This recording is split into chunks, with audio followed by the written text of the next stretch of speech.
Live. Sorry, guys. Today marks 3 years. 3 years of a tragic accident that happened to my favorite player, his daughter, and multiple other young girls. And I'm a little somber about it as of this recording. So I don't have a joke. I'm not going to open with a joke like I normally do. But good afternoon, good morning, good evening, ladies and gentlemen. Wherever you are, whatever time it is for you right now, just know that you are locked in on To The Point with Skip. and the King.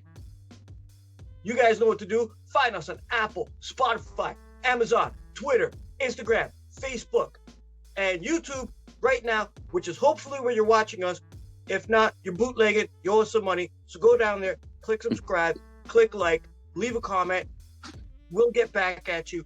And thank you for supporting us over the past 4 years. And thank you for supporting our fantastic guests, especially our first guest ever, the mouth of the North from the Reece Report, the one and only Andrew Reece. How are you doing today, my brother? I'm great, man. I'm great. And I brought a friend. Yeah, you did bring a friend, and we're about to pop his cherry. Jose Gomes, how are you doing today, man? You know, like, I've been on the show on the Reece Report with you guys recently over the last few weeks discussing football. If you guys are interested in that, we'll leave a link in the description. You guys could go check that out. But Jose, how are you doing today, and how do you feel about coming on the show today, my friend? I'm doing great, man, and it's an honor to be on your show. I've been watching some of your past shows, and it's just an honor just to be on your show, man. Thank you very much. Skip, what's up? Oh, not much. Just getting ready to dive into some juicy trade rumors. Okay, so Jose, since it's your first time, okay, welcome to the Point team. And speaking of team, wow, we just saw something just recently that just happened with a certain Raptors player, OG Anunoby. Apparently, he wants out of Toronto. We saw it on Bob McCown podcast.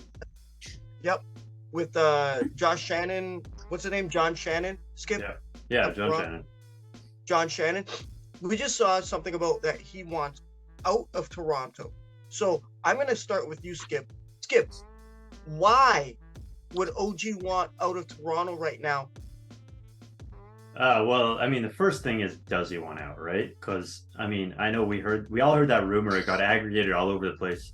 But this is Bob McCown we're talking about. I mean, no offense to Bob McCown. He's not who I go to for Raptors sources or Raptors rumors or any of that stuff. He's basically, he doesn't work for Sportsnet anymore. He's basically sitting in his basement just like we are, making up some stuff for clicks. I mean, I might be overselling it a little bit, but I will need to see something with a little more substance before I believe at 100% that he's right. Now, that said, there is a lot of noise around this. There is a lot of talk. And so there is sort of this concept that maybe OG's been unhappy with his role over the past year or 2 years. And maybe he wants to shine for another team. Maybe he wants to go back home, closer to where he where he went to college, obviously, Indiana. That's a team that's been really prominently featured in the trade rumors. Even we did an episode last week where we talked about what it would look like to send OG to Indiana. So I think there's a little bit of smoke there. As for why he might like you said leave, in that episode, where there's smoke, there's fire. Yeah. As for why he might want to leave, I think there's two ways that this could go. So I think he could be looking to go to a winning team because obviously Toronto has had a rough year. And I think he's the kind of piece that would really fit comfortably on almost any roster in the NBA. So he could just be looking around and saying, if I'm going to be in this role, in this particular role, I can do this for a Memphis or a Golden State or a New Orleans that has a chance to kind of go to the finals and do some damage. Now, the other flip side of that coin is, does he want a larger role? Like, does he want to be a shot at the guy, right? And to be fair, I can dive into his metrics a little bit, but his metrics have not looked good in that larger role.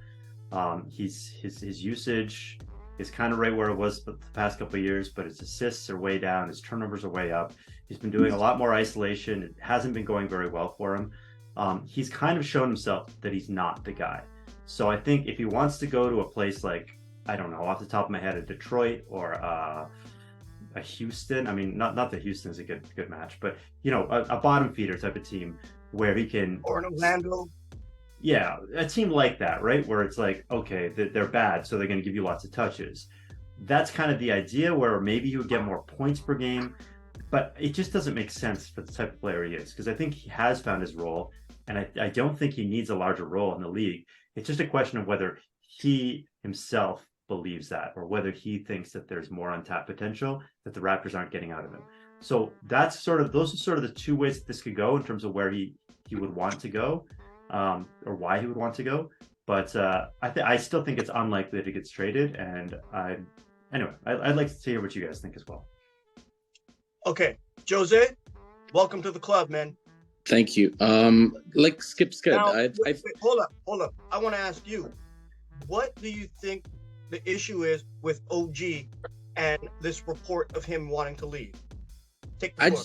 Personally, I think it's more of him maybe wanting to play for a championship team than anything else.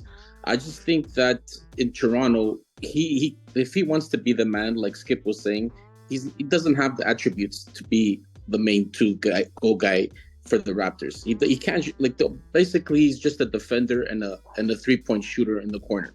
That's what basically he does. He's not a guy to drive, or he's not a guy to create his own shot or anything like that. So he's just basically a defender and a 3-point shooter. So for me, I think that the Bob McCown thing, I think it's bullshit. It's like Skip was saying, the guy's not even a basketball reporter. That was just him probably trying to get viewers and subscribers, and plus subscribe to the point. And and so that's my opinion. I just think OG just needs to keep playing his game, his defense. I don't think, to me, the Raptors, they can get the most value for OG in the trade deadline. So maybe that's why there's a lot of rumblings about OG getting traded. I think he's the most valuable player to be traded from the Raptors. That can get more first round picks back, and maybe a couple of more good players. Like if they end up trading him to Indiana, maybe can get that Canadian boy, what's his name, Matherson or whatever his name is. Mathurin. I'm not even pronouncing it right, but yeah. Yeah, so there's a lot of there's a lot of options. To me, it's just, I don't think he's getting traded. I think he's one of those core pieces of the Raptors that you need. Like, you need a defender and a 3-point shooter. He's got to just develop his game a little bit better, and he's on a good contract too, right? So that makes him intriguing to the other teams, because he's on a low contract and he doesn't get paid a lot of money. So that's just my opinion for that. Thank you for your opinion, and thank you for coming on the show. I sought you out. Now, Reece, our first ever guest who's ever been on the show, I'm going to ask you this, my man. What are your thoughts and feelings on this improbable, I guess you could say, water through paper towel kind of thing? Like, maybe it doesn't hold no weight, but what do you think of this whole OG Anunoby story that just came up? Where there's smoke, there's fire. This is not the first time we've heard that OG wants out. We heard about this last year as well. So I'm going to take Bob McCown and put it aside, and tell you that I fully believe OG wants a bigger role, because where there's smoke, there's fire. I fully believe that he believes he can be more valuable than a fourth option on the Raptors. The guy's averaging 17.3 points a game for a guy who barely sees the ball. So you can kill his numbers if you want, but he's never really been given an opportunity to be the number one guy. So until he gets that opportunity, I don't think it's fair to judge him based on his numbers as a Raptor player where he's never been the number one option. I mean, he's been third, maybe fourth at best on this team, especially since Scottie came. So we don't know his ceiling on offense yet. On defense, we know he's elite. Now, for the Raptors, he's only going to be a 3-and-D guy. I completely agree. He's going to be a guy who's going to shoot threes from the corner, pretty effectively, and that's going to be his role on the team going forward. But he doesn't want that. I fully believe he wants to do more, and he feels like he can do more and be better, and he doesn't want his ceiling to be what it is on the Raptors. So yes, I believe he wants out. I believe that secretly he wants to get traded, and he will not re-sign with the team. Now, I want to keep him. I really like OG. I've always liked OG, but the Raptors have some decisions to make.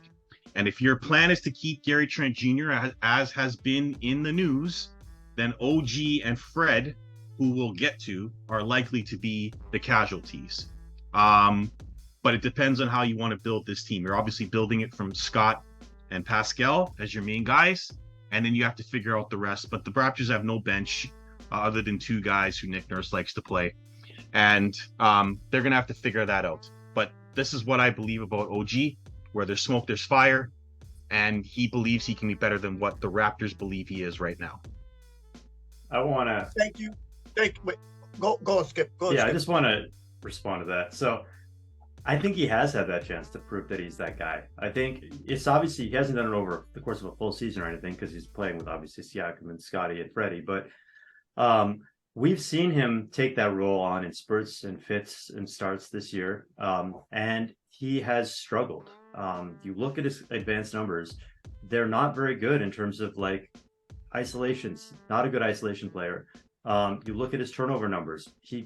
For all the turnovers he forces on defense, his turnover numbers are just as high on offense as they are on defense. So, I mean, he's basically offsetting all the turnovers he's forcing on defense by turning the ball over in the lane on offense. And you look at his rate stats, like his points per 36 minutes haven't actually gone up at all. But his things like his turnovers have. So he's been given that slightly larger role, slightly more usage, and he hasn't done anything with it. And we've seen that. So we've seen the flaws in the game come out. Skip, what I was trying to say was what I believe OG is thinking. This is not what I think. This is what I believe OG is thinking, right? This is what OG feels in his heart. In this may or may not be true, but it's what I believe OG feels and thinks over the last year or two. I'm not saying you're wrong. All your stats are correct. But I think that OG believes in a different environment on a different team where there's more focus on him. He would be better offensively than he is right now. Yes. Okay. Guys, let me weigh in here on this one. Yeah, jump in. Sorry, jump. All you guys said. Okay. Skip, like you said, okay, I'm going to go with you, Reece, what you just said, because I agree with that. He feels in his heart that he should be played more and there should be more usage. Skip, you are correct on his per 36 and his role, how he's moved up. Jose, you were correct on him being a 3-and-D guy, and that's pretty much all he is, right? That's what he's going to be on the Raptors. But with Reece, with what you said, I don't know if you guys saw the excerpt from Nick Nurse's book. Did you guys see that? Mm-hmm. Yeah. With with OG having an issue with another certain Raptors player. Mom, stop. I know he's your favorite. Freddie VanVleet. Okay? we saw because Freddie would demand the ball more, right? Even though Skip just said OG's getting more touches right now, and maybe even if he was on a bottom feeder team, he would get a lot more touches. He would be a lot better, maybe more prominent, but he's not going to win. So if he wants to win, and this book came out, what, a year and a half ago? A year ago? Something like that? I don't know when, but it's been out a while. Yeah. Yeah, it's been out for a while. But we've also kind of seen this on the court. I don't know if you guys will watch the games like detailed, but you can see there is some sort of animosity between Fred VanVleet and OG Anunoby. What is this, WWE or AEW? Fred VanVleet versus OG, Fred VanVleet versus Scotty, Fred VanVleet versus Malachi, Fred VanVleet versus Delano Banton. So the common denominator there, from what I gathered with my eye test and just what I'm hearing, all right, and plus I do know some people within the Raptors organization who I cannot mention, but I have heard some rumblings that Fred VanVleet might be the problem. he did turn down the contract extension. He did fire his agent, correct? And now, let me go with you, Jose, first. How do you think Fred VanVleet affects this team, whether it be negative or positive? Well, he's the point guard, right? So the point guard is one of the probably the most important players. It's like a quarterback in the NFL, basically. He's the one who has the ball. He's the one who's distributing the ball to everybody else, and he's the one who's, if he's a shooter, then he's creating game for himself.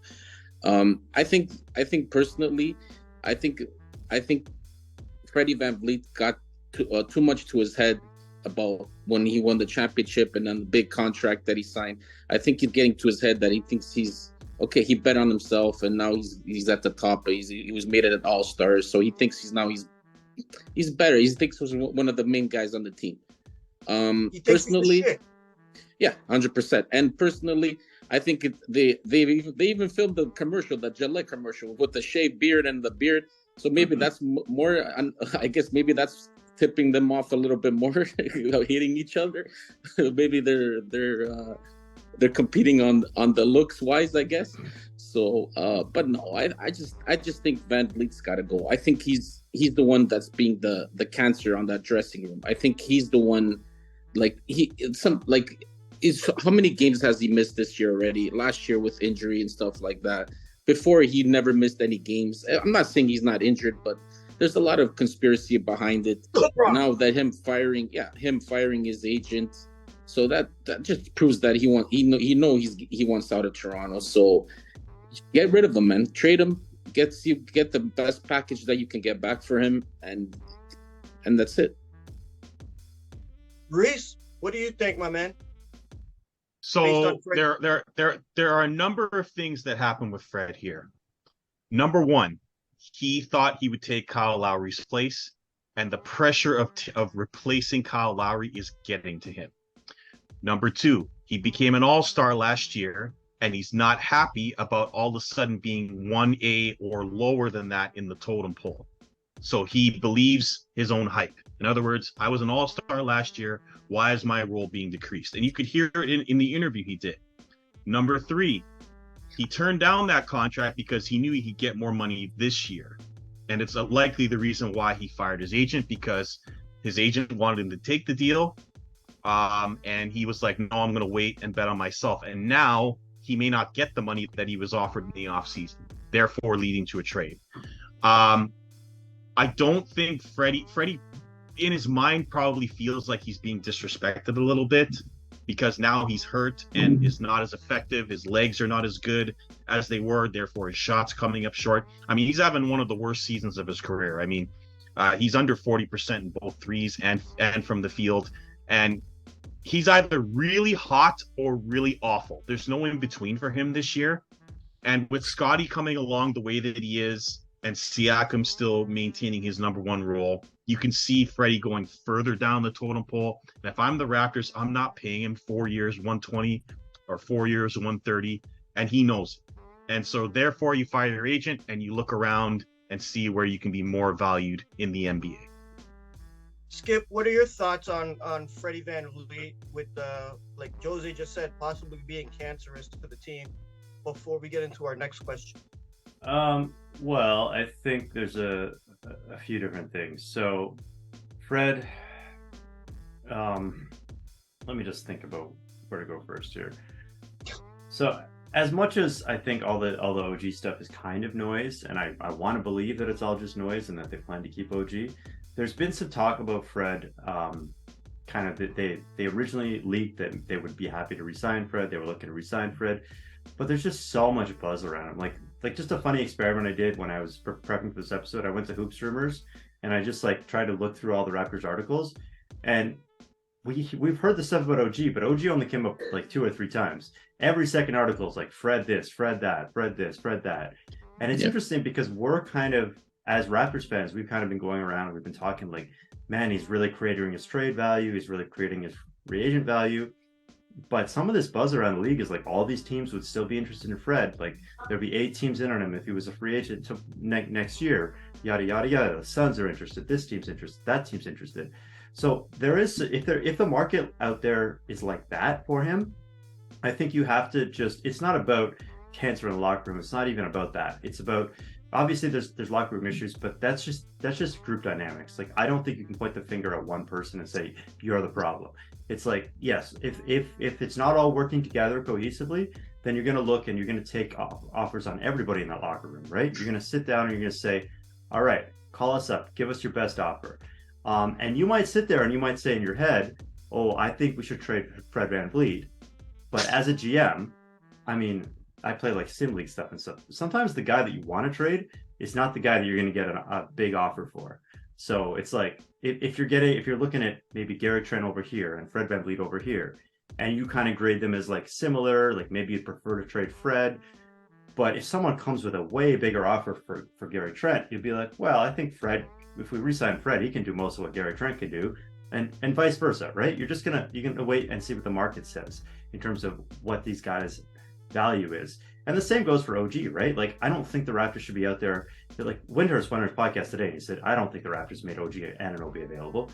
But listen, if someone comes to you and offers you the Rudy Gobert package, you have to look at it. You have to say, maybe OG's hit his ceiling. Maybe we got to just freaking bite the bullet and do this deal. Even though we don't want to, we just have to, because the package is so overwhelming.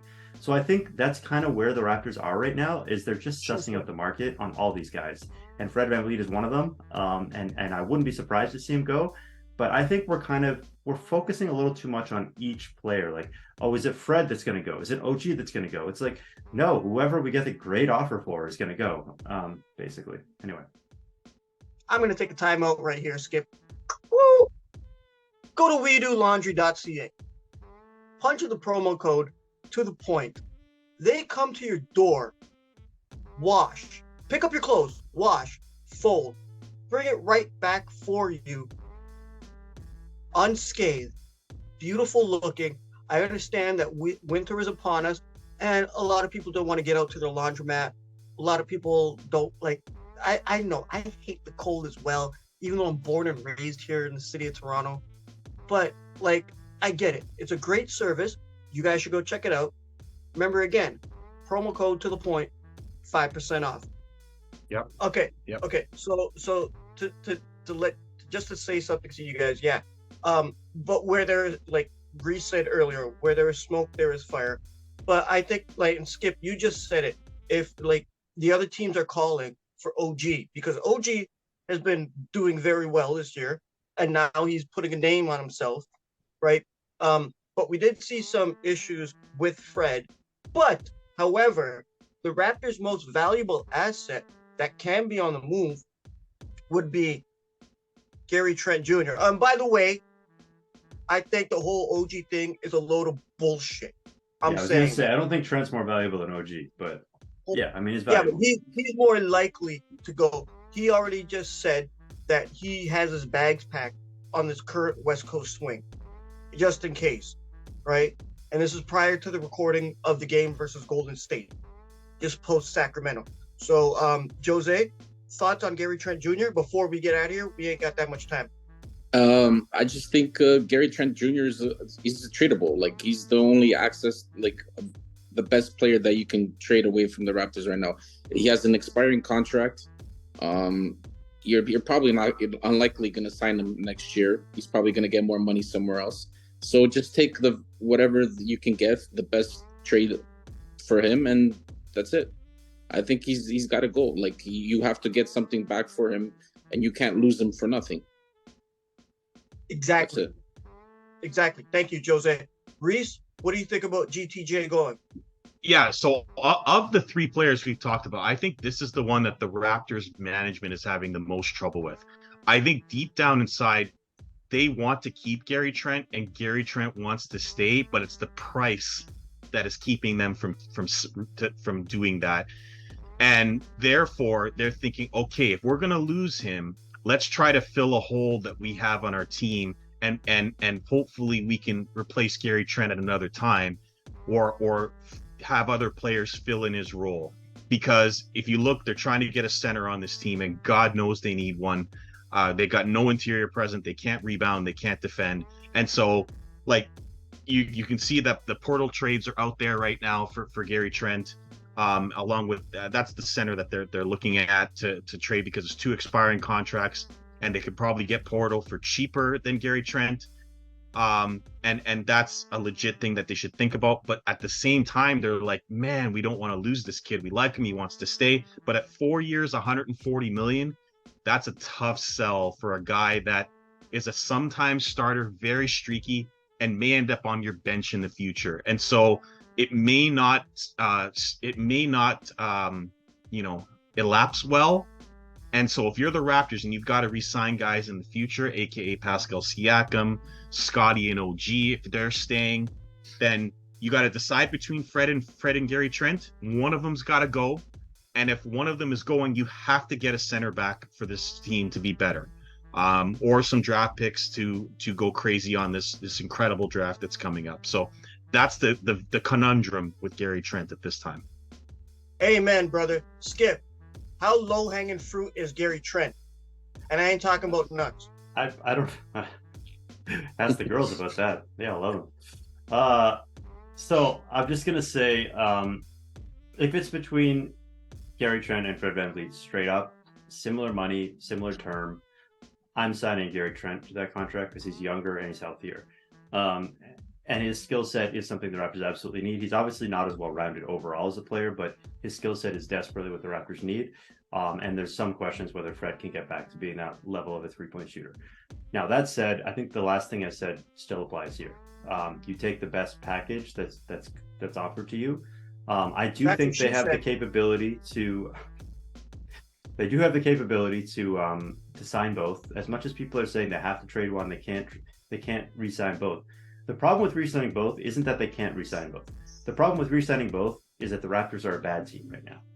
If the Raptors were a good team right now, they would re-sign. I think they would be very comfortable re-signing both, going into the tax, whatever that takes, and running it back. The problem is, if you look at this team and you're like, we're 6 games under 500, we need to make some changes. That's where you don't want to be fully capped out. You don't want to be completely in the tax. You don't want to be really, really up against it. So that's where they kind of talk about trading one of them. That said, I think it just really comes down to the value you're getting back, because you need to rebuild this team. And VanVleet, even though he's probably not the same player he once was, I still think he has a future as a useful player in the league. So I don't think you need to dump him for spare parts and just totally retool with Gary Trent. But, if you can get comparable value for both of them, I would probably ship VanVleet out and keep Gary Trent. But we'll see what the market says. I think Fred would be an excellent sixth man for a lot of teams. The Clippers, they're looking at it. I mean, a sixth man at what, that's 25 mil a year? Anyway. That's another story. Yeah. Look, they already took Lou Williams from Toronto. So anyway, but guys, all great points. Reece, Jose, thank you for coming on here, and thank you for allowing me to be on your show. We'll leave a link in the description for you guys to go check out the Reece Report. Make sure you give them a subscribe, give them a like. The Reece Report 627, for those you don't know, we're the Reece Report 627. That's why people have had some trouble finding and subscribing. So the Reece Report 627. We'll leave the link. You guys could find the Mouth of the North, Andrew Reece, on Twitter. You guys could find Jose Gomes anywhere. Find him on the street, actually. Yeah, if you really want to find him. Yeah, just find him down the street. You guys know where to find Skip at Dougie J's on Twitter. You guys know where to find me at King Hussein on all social media platforms. My Instagram's been blowing up right now. And you guys know where to find us, more importantly, on Apple, Spotify, Amazon, to listen to us while you're working out, while you're just chilling, while you're doing whatever. If you just want to listen to it. But you can find us on Instagram, Facebook, Twitter, and YouTube right here, right now. So, Jose, Andrew, thank you very much for being our guest this week. We really appreciate it. We actually made the room for you today. Welcome to our home. Now, Go Jose. 49ers. Okay. Thank you for having me on the show, man. Appreciate it. Pleasure's all ours. That's what she said. Again.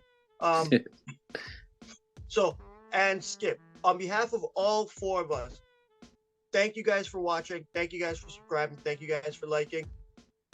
Don't do that. Don't do that. I still remember when my Seahawks knocked the 49ers out of the playoffs a few years back. Do I have to go dig out my Philly Eagles toque for you? Anyway. Here we go. Anyway, so we'll get into that. You guys can find us talking smack about that on the Reece Report. So on behalf of all of us, guys, good afternoon, good evening, good night, and Peace.